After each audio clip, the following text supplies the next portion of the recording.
My husband asked me to apologize to the woman he's been protecting, I said to myself that night, and that was the moment I realized something inside my marriage had quietly died. Thomas didn't raise his voice when he said it. He didn't have to. We were standing in our kitchen, the same kitchen we remodeled 15 years ago with oak cabinets and granite countertops we picked out together after driving nearly 40 miles to a warehouse outside Columbus to save a few $1,000s. The dishwasher hummed in the background. The clock above the stove read 10:17 p.m. You embarrassed her, Margaret, he said, loosening his tie as if this were a routine inconvenience. You need to apologize to Rachel. I remember blinking at him, not because I didn't hear him, but because I wanted to make sure I understood. For what? I asked. He exhaled slowly, the way he used to when our children were teenagers and tracking mud through the house. For making that comment tonight. It was unnecessary. Unnecessary. That word stayed with me. We had just returned from his company's anniversary banquet, a polished event held in a downtown hotel ballroom with white tablecloths, soft jazz, and waiters carrying trays of sparkling water and wine. I had worn a navy blue dress, simple and modest, something appropriate for a woman of 66 who understands that elegance does not need to compete. Rachel Whitmore, his colleague, wore red. Not scandalous.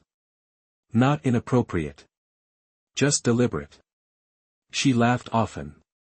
She touched Thomas's arm when she spoke. She leaned in close, the way younger women do when they want to be seen and heard at the same time. I had watched quietly for most of the evening. 42 years of marriage teaches you the difference between friendliness and familiarity.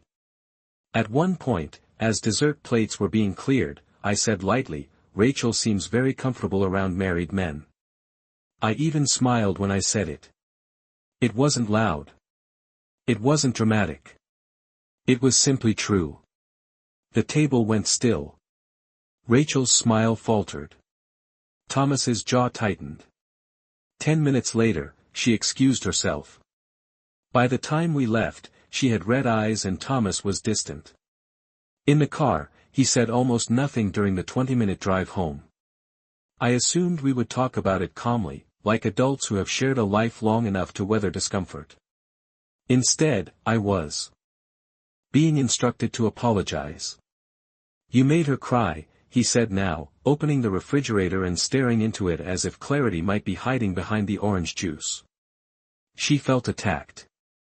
I leaned against the counter and folded my hands. I felt ignored, I replied quietly. He shut the refrigerator door a little harder than necessary. You're imagining things. There it was. The shift. Not anger.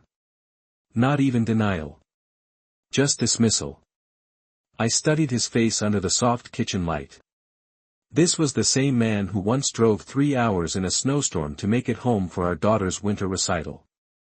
The same man who used to squeeze my hand under restaurant tables when he thought no one was looking.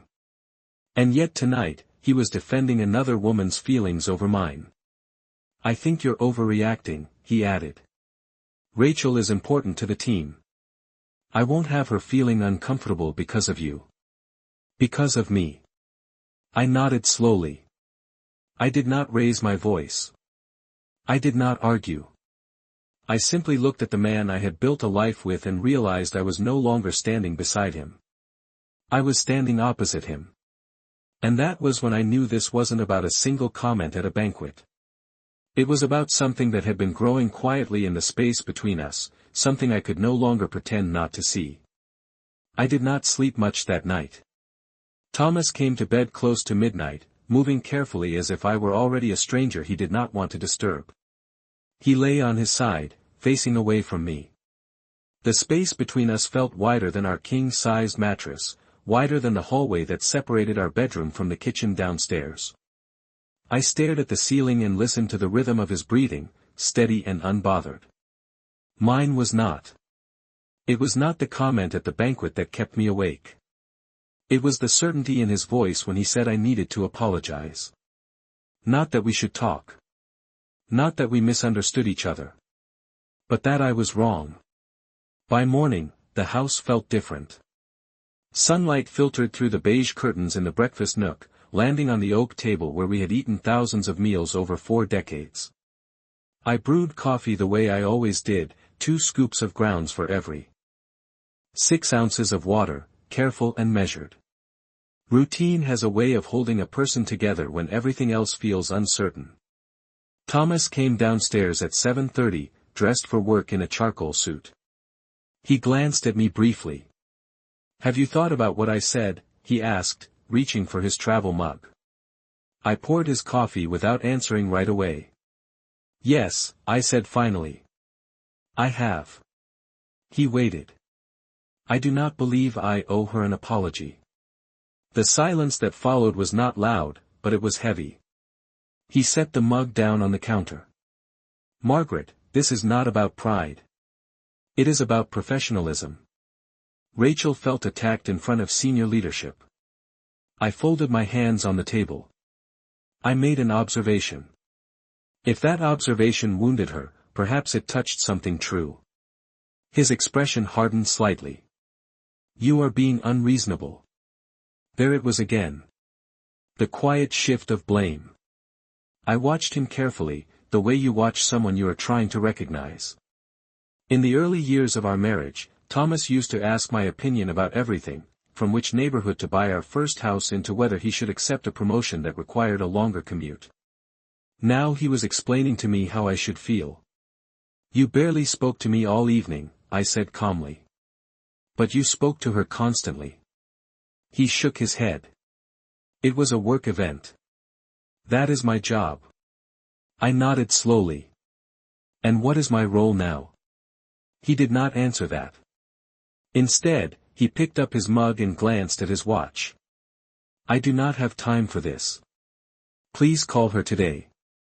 Clear the air." He kissed the top of my head out of habit, not affection, and walked toward the door. I remained seated long after I heard his car engine start and fade down the street.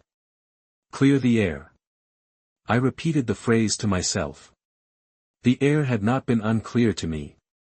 It had been sharp. Transparent. I had seen the way Rachel's hand lingered on his sleeve. I had seen the way he leaned in to hear her over the music when he had barely leaned toward me all night. I stood and carried my coffee to the living room, where framed photographs lined the mantel. Family vacations to Lake Erie. Christmas mornings. Our 50th wedding anniversary party last year. Where Thomas had toasted to loyalty and partnership in front of friends and relatives. I studied that photograph the longest. He had looked proud standing beside me. Solid. Certain. I wondered when that certainty shifted toward someone else. I did not feel rage. I felt clarity. Something quiet and precise was forming in my mind. If he wanted this handled professionally, then I would handle it that way. I would not cry. I would not plead. I would observe. And I would pay attention to what he thought I could not see. That afternoon I sat at the small desk in our home office, the same desk where I had once helped our children fill out college applications and later balanced our retirement accounts. The house was quiet except for the faint ticking of the wall clock and the distant hum of a lawn mower somewhere down the street. I opened my laptop not because I intended to spy, but because I needed clarity. Thomas and I had shared certain accounts for years, including a joint email address we used for household bills and travel confirmations. I typed in the familiar password and waited. The inbox looked ordinary at first. Utility statements. Pharmacy reminders. A newsletter from the hardware store where Thomas still insisted on buying tools even though he claimed he had everything he needed. Then I searched her name. Rachel. The results appeared quickly, not hidden, not disguised, simply present. The messages were not explicit. They were careful. Polite. But they were frequent. Late evening exchanges about upcoming presentations. Early morning check-ins about strategy meetings. There were jokes that did not belong in professional correspondence. Inside references that suggested time spent together beyond conference rooms. One message caught my attention. It was sent at 11:48 p.m. 3 weeks earlier. She wrote, "Thank you for staying after everyone left. I would not have gotten through tonight without you." There was a smile at the end. Thomas had replied 6 minutes later. "Anytime. You know I have your back." Reading it, I felt something settle into place. It was not jealousy.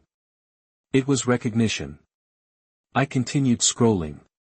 There were calendar invitations for private planning sessions at a restaurant downtown that I knew charged nearly $40 for a simple entree.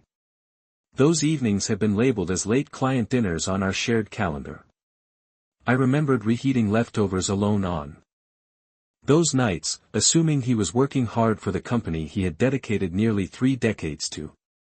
I closed my eyes for a moment and pictured the banquet again. The way Rachel had tilted her head when she laughed. The way Thomas had leaned closer to hear her. The way he had not once asked if I needed anything while waiters moved around us with trays of coffee and dessert. The evidence was not dramatic. It was subtle. But subtle does not mean innocent. I opened our banking application next. Not because I suspected anything outrageous, but because details matter. There were several charges at that same downtown restaurant over the past 2 months. Some were on nights I clearly remembered him telling me he would be home late because of paperwork. There were also charges at a small boutique hotel bar, the kind of place executives use for quiet meetings. I did not jump to conclusions. I did not need to. The pattern spoke clearly enough. I leaned back in my chair and folded my hands in my lap. 42 years of marriage teaches you how to read between lines. It teaches you that betrayal does not always arrive with fireworks. Sometimes it arrives as a series of small decisions that slowly move one person away from another. I was not interested in accusing him without thought. I was interested in understanding the full picture. If he believed I owed Rachel an apology, then he believed her comfort mattered more than my perception. That realization carried more weight than any single email. I closed the laptop gently and stood. Outside, the afternoon light stretched across our backyard, illuminating the maple tree we planted when our son was born. I remembered Thomas digging that hole himself, sweat on his forehead, pride in his smile. I wondered when he stopped protecting what we planted together. And for the first time, I began to consider that this was not about defending myself. It was about deciding whether I would continue standing quietly in a place where I was no longer being chosen. That evening I prepared dinner as if nothing had shifted, as if clarity had not settled over me like a thin layer of frost. I seasoned the chicken with rosemary and lemon, set the oven to 375 degrees, and placed 2 plates on the table out of habit. The routine steadied my hands. I no longer felt confused. I felt observant. When Thomas walked in at 6:15, he looked tired, but not troubled. He kissed my cheek lightly and loosened his collar. "Did you call her?" he asked before even setting down his briefcase. I turned from the stove and met his eyes. "No," I said evenly. He frowned, not dramatically, just enough to signal disapproval. "Margaret, I asked you to handle this." I placed the serving spoon beside the dish and faced him fully. "I handled something today," I replied. He paused. "What does that mean?" I pulled out a chair and sat down, folding my hands in my lap the same way I had that morning. "I reviewed our shared email account," I said calmly. His expression did not explode into panic. It shifted, just slightly. A tightening around the eyes. "Why would you do that?" he asked. I held his gaze. Because I wanted to understand why my discomfort mattered less than hers. The kitchen felt smaller in that moment, as if the walls had drawn in to listen. He exhaled slowly. "You are reading too much into professional communication." I nodded once. "Late-night messages thanking you for staying after everyone left. Private dinners labeled as client meetings. Repeated meetings at a hotel bar. That is more than routine collaboration." He ran a hand over his forehead. "You are creating a narrative that is not there. I studied him carefully. Then explain it to me. Silence lingered between us. He did not sit down. He remained standing, as if positioning himself to leave the conversation at any moment. Rachel is ambitious, he said finally. She needs guidance. I am mentoring her. I allowed the word to settle. Mentoring. It sounded respectable. Measured. But mentorship does not usually require secrecy. Does mentorship require hiding dinners from your wife? I asked quietly. His jaw tightened. I did not hide anything. I tilted my head slightly. Then why were those dinners listed as something else? He looked away first. It was subtle, but it was there. I did not want you to misunderstand. I let out a soft breath, not of anger, but of realization. Thomas, I only misunderstand when I am given incomplete information. He pulled out a chair and finally sat across from me. For a moment, I saw the man I married, the one who once believed transparency was strength. There is nothing inappropriate happening, he insisted. I believed him in a narrow sense. There was no scandal, no dramatic confession waiting in the shadows. But emotional loyalty can shift long before anything obvious occurs. Inappropriate does not always mean physical, I said evenly. Sometimes it means choosing someone else first. That sentence seemed to land harder than anything else I had said. He looked at me, really looked at me, and for a flicker of a second I saw uncertainty. You are overthinking this, he said again, softer now. I shook my head gently. No. I am thinking clearly for the first time. The oven timer chimed, but neither of us moved. I realized then that this conversation was no longer about Rachel. It was about alignment.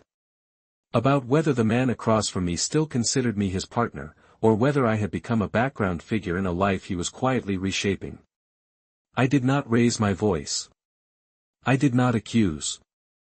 I simply sat there, composed, aware that something foundational had shifted. And I understood that whatever happened next would not be decided by emotion, but by what he chose to defend. The next morning the house felt unnaturally quiet, as if even the walls were waiting to see what I would do. Thomas left early without mentioning Rachel's name again, but the absence of the subject did not erase it. It lingered in the air like a scent that refuses to fade. I stood at the kitchen sink watching the sunlight stretch across the backyard, catching on the maple tree that had grown taller than our roofline over the years. Growth takes time. So does distance. I dried my hands carefully and walked to the hallway closet where we kept old storage boxes. Inside one of them were company newsletters Thomas had saved from earlier in his career. He used to bring them home proudly, pointing out his name under project highlights. I carried the box to the dining table and sat down. If Rachel was ambitious, as he claimed, then she would have a pattern. Ambition leaves footprints. I searched the company website on my tablet first. Her profile was polished. Marketing director. 10 years younger than the average leadership member. Several rapid promotions within the last 3 years. I scrolled further and noticed something. Subtle. Every major campaign she was credited for had Thomas listed as executive sponsor. That could have been coincidence. Or alignment. I continued reading. There were photographs from company retreats, award dinners, networking events. In nearly every image where Thomas appeared, she was not far behind. Standing beside him. Leaning slightly toward him. Familiar. Not inappropriate. Just consistent. I did not feel anger. I felt calculation. Patterns matter more than isolated moments. Around noon, I called an old friend of mine, Helen, whose husband had retired from the same firm 2 years ago. I did not accuse. I did not dramatize. I simply asked a question. Do you know Rachel Whitmore? There was a brief pause on the other end of the line. Yes, Helen replied carefully. Why? I kept my voice neutral. I am curious about her reputation. Another pause. She is smart, Helen said slowly. Very driven. She knows how to position herself. That phrase lingered. Position herself. Has she ever been involved in complications? I asked gently. Helen did not laugh. Nothing confirmed, she said. But she attaches herself to influential men. It is noticed. I thanked her and ended the call without elaboration. The information did not shock me. It clarified the edges of what I was already seeing. Rachel did not need to behave scandalously to be effective. She only needed proximity. And Thomas, whether consciously or not, had offered it. I walked back into the kitchen and poured myself a glass of water. The coolness steadied me. This was not about jealousy. It was about boundaries. About whether my husband understood the difference between mentorship and emotional substitution. Later that afternoon, my phone vibrated with a message from Thomas. It was brief. Have you reconsidered calling her? No greeting. No softness. Just expectation. I stared at the screen for a long moment before placing the phone face down on the table. The question was no longer whether I would apologize. The question was why he needed me to. An apology would validate her position and diminish mine. It would publicly confirm that my perception was flawed. That I was insecure. That she was innocent. I understood something clearly then. This was not about smoothing tension at work. It was about reinforcing a narrative. One where Rachel was the injured professional and I was the unstable wife. I would not play that role. Not loudly. Not dramatically. But decisively. I picked up my phone and typed a single sentence in response. I will speak to her. The difference between speaking and apologizing is subtle. But it is significant. And for the first time since that banquet, I felt steady. Not reactive. Not wounded. Steady. Because whatever conversation was coming next would not be about embarrassment. It would be about truth. Thomas did not respond immediately to my message, and the silence that followed felt deliberate. Late that afternoon he called instead of texting, which told me he wanted control over the tone of the conversation. What do you mean you will speak to her? He asked without greeting. I was seated at the dining table again, sunlight fading across the wood surface. Exactly what I wrote, I replied calmly. I will speak to her. There was a pause. Margaret, this does not need to be complicated. Just tell her you are sorry and we can move on. I folded my hands, keeping my voice level. Move on to what? I asked. He exhaled. To normal. The word felt almost ironic. Normal had already shifted. If normal means pretending I did not see what I saw, then that is not something I can return to, I said. He was quiet for several seconds, and I could almost hear him recalculating. Fine, he said finally. Come by the office tomorrow around 4. We will meet in the small conference room. Rachel will be there. The phrasing struck me. We will meet. Not you will meet. He intended to sit beside her. That works, I replied. After we hung up, I remained still for a long moment. A conference room meeting at 4 in the afternoon. Public enough to appear professional. Private enough to manage optics. I stood and walked to the bedroom, opening my closet with deliberate care. Clothing can be armor when chosen correctly. I selected a tailored gray suit I had worn years ago to a charity board luncheon. Structured. Understated. Confident. This was not about fashion. It was about presence. The next day I drove to Thomas's office building, a glass and steel structure downtown that reflected the afternoon sun so brightly it almost hurt to look at. I parked in the visitor section and sat in my car for a moment, watching employees walk in and out with purposeful expressions. I did not feel anxious. I felt precise. Inside the lobby, the air smelled faintly of polished marble and brewed coffee. The receptionist recognized my last name immediately and directed me upstairs. As the elevator doors closed, I caught my reflection in the mirrored panel. Calm. Composed.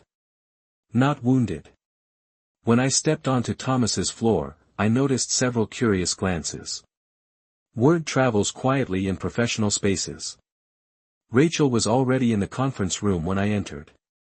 She sat straight in her chair, a folder placed neatly in front of her as if preparing for a presentation. Thomas stood beside her, not across from her. That detail did not escape me. "Margaret," he said, offering a tight smile. "Thank you for coming." I took the chair opposite them and placed my purse gently on the table. "You wanted clarity," I said evenly. "So let us have clarity." Rachel folded her hands, her expression controlled but watchful. "I was hurt by your comment," she began. Her voice was measured, rehearsed. It suggested something unprofessional. I nodded once. "Then allow me to clarify," I replied. I did not lean forward. I did not raise my voice.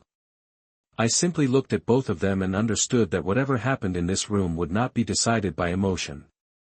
It would be decided by truth, and by who had the courage to face it. I held Rachel's gaze steadily as she finished speaking, her voice calm but edged with something rehearsed.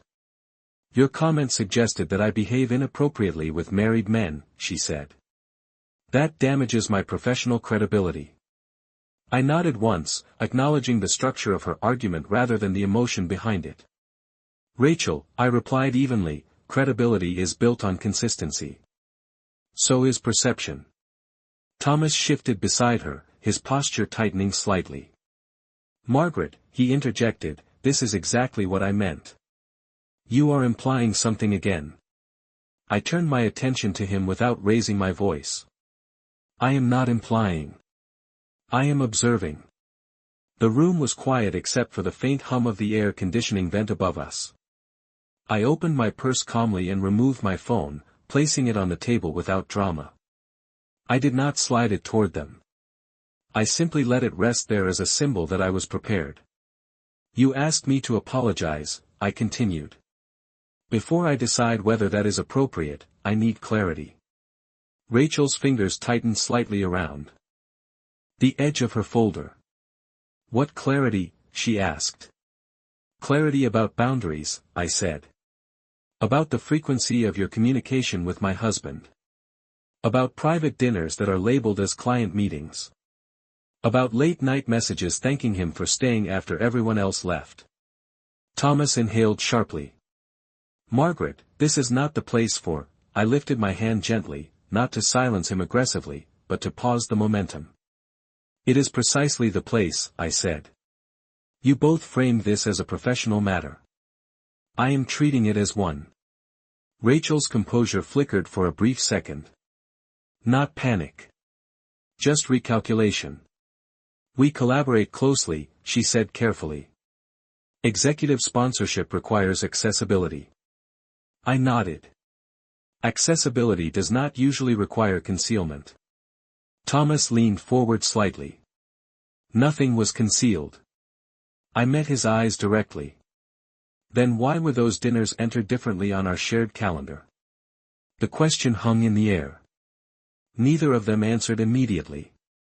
I did not rush to fill the silence. Silence, I have learned, reveals more than pressure ever does. Rachel finally spoke.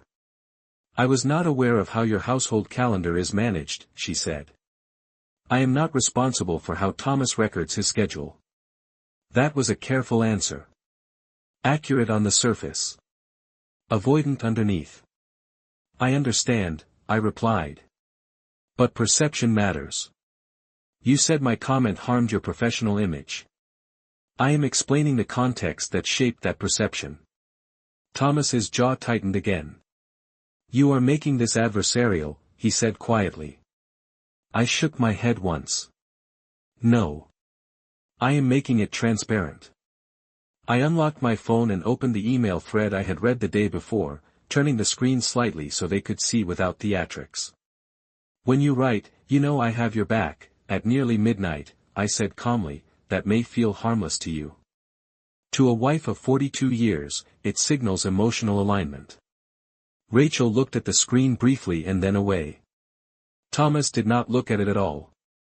"There is nothing inappropriate in that message," he insisted. "Perhaps not in isolation," I replied.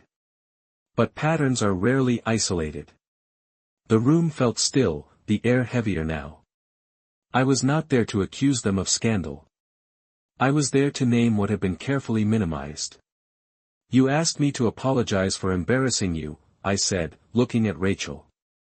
"I will apologize for tone if my words were sharper than intended. But I will not apologize for noticing proximity that has grown beyond comfort." Thomas opened his mouth to respond, then closed it. For the first time since this began, he did not have an immediate defense ready.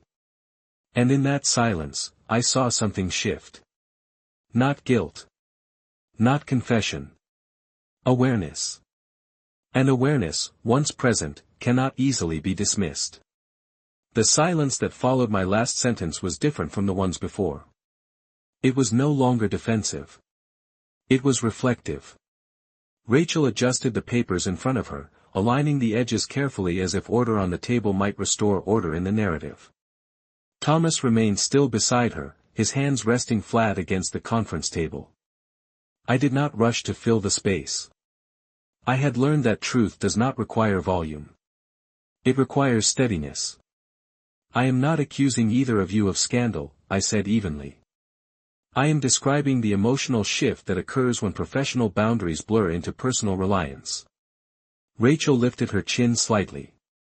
"I rely on many colleagues," she replied. "Thomas happens to be experienced and accessible." I nodded. "And I respect mentorship." "I truly do. But mentorship does not usually require secrecy or emotional exclusivity." Thomas finally looked at me directly. "There is no exclusivity," he said firmly. "You are interpreting intent where there is none." I met his gaze without flinching. "Intent is not the only measure. Impact matters." The words were simple, but they carried weight. I could see Rachel calculating again, her posture tightening as if preparing to shift the conversation back toward optics. "If this is about reassurance," she said carefully, "I can assure you there is nothing inappropriate between us." I considered her phrasing. Nothing inappropriate. That was the second time that phrase had been used in this room. "Then allow me to ask one clear question," I said calmly. "If there is nothing that crosses a boundary, would either of you be comfortable if every private dinner, every late-night message, every hotel meeting was openly documented without reinterpretation?" Thomas shifted slightly. "That is unnecessary," he replied. "It would create complications that do not need to exist." I gave a small nod. Transparency rarely creates complications. It reveals them. The air in the room felt heavier now, not with hostility, but with recognition. I did not need a confession. I needed acknowledgement that emotional loyalty had weight. "Rachel," I continued gently, "if you were married for 42 years and saw consistent private alignment between your spouse and another woman, would you dismiss your own instincts?" She did not answer immediately. Her composure wavered for the first time. "I would expect trust," she said quietly. I offered a faint, almost sympathetic smile. "Trust is built on visibility. Not secrecy disguised as professionalism." Thomas leaned forward then, his voice lower than before. "What exactly are you asking for?" It was not an angry question. It was an uncertain one. "I am asking for recalibration," I replied. "For boundaries that are clear enough that no wife, no colleague, no executive needs to reinterpret them." Rachel glanced at Thomas, then back at me. The dynamic between them felt altered now. No longer mentor and mentee united against an outsider. Now simply two professionals facing the clarity of what had been minimized. I gathered my phone and placed it back into my purse with deliberate calm. You asked me to apologize, I said softly. Here is my apology. I am sorry if my tone embarrassed you. That was not my intention. My intention was to name what felt misaligned. I stood slowly, smoothing the front of my jacket. But I will not apologize for expecting emotional integrity in my marriage. Thomas did not attempt to stop me as I reached the door. Rachel did not protest. The power in the room had shifted, not because I had exposed something dramatic, but because I had refused to accept distortion. As I stepped into the hallway, I felt no triumph. Only clarity. And clarity, once spoken aloud, cannot be quietly undone. I walked out of the conference room without looking back, not because I was afraid of what I might see, but because I no longer needed confirmation. The hallway outside felt brighter than before, sunlight spilling through the tall windows at the end of the corridor and reflecting off the polished floor. Employees moved past me with quiet focus, unaware that a marriage had just shifted inside one of the smaller rooms behind a closed door. I pressed the elevator button and waited, my posture steady, my breathing even. When the doors opened and I stepped inside alone, I caught my reflection again in the mirrored panel. I did not look wounded. I looked resolved. The ride down lasted less than a minute, but it felt like the end of something much longer. When I reached the lobby, I walked through the glass doors into the late afternoon air. The sky was clear, the temperature mild, somewhere around 70 degrees. Ordinary weather for an ordinary day. Yet nothing about it felt ordinary to me. I sat in my car for a moment before starting the engine, resting my hands lightly on the steering wheel. I did not cry. I did not replay every word spoken in that room. I simply acknowledged that I had said what needed to be said. That evening Thomas came home later than usual. I was in the living room, a lamp casting soft light over the pages of a book I was not truly reading. He stood in the doorway for a moment as if unsure how to begin. You blindsided me, he said finally, his tone subdued rather than angry. I closed the book carefully and placed it on the table beside me. No, I replied.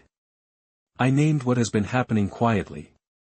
He ran a hand through his hair, a gesture I had seen countless times when he felt pressure. There was no need to make it so formal, he said. I held his gaze steadily.